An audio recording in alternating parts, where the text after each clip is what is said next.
கிளைமேக்ஸில் full time அவள் வந்து என் கையில் இல்லை, அவள் என் கையில் வரமாட்டா. நான் வந்து ஸோ யூஸ்வலாக நான் தான் பிடிச்சிப்பேன். ஆனால் அந்த ஒரு 20-25 டேஸ் அவள் என் கையில் இல்லை, வேறு இதில் இருந்தா. ஃபைனலாக கிளைமேக்ஸ் சீனில் என் கையில் வரும்போது எடுத்துட்டு அந்த சீன் வந்து கொஞ்சம் இமோஷ்னலாக இருக்கும். நான் அழுதேன். அழும்போது அவள் வந்து ஃபர்ஸ்ட் ஆஃப் ஆல் எனக்கு அந்த ஃபீலிங் ரொம்ப இதாக, ஃபர்ஸ்ட் ஆஃப் ஆல் அவளை நிஜமாக ஆஃப்டர் ஸோ மெனி டேஸ் நான் அவளை பிடிக்கிறேன். ஸோ அவளுக்கும் அது இருந்திருக்கும், because she was emotional with me. அதுக்கப்புறம் நான் அழுதேன் அந்த சீனில்.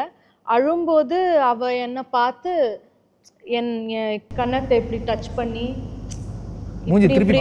இப்படியெல்லாம் என் முடியெல்லாம் பின்னாடி போட்டு இப்படியெல்லாம் பண்ணா. ஸோ நம்ம தட்டி கொடுப்போம்ல, ஏன் அழு அதை மூஞ்சிலே அவன் நேச்சுரலாக பண்ணுறான். அந்த ஒரு இமோஷனல் கனெக்ட் அந்த குழந்தைக்கு இருக்குது.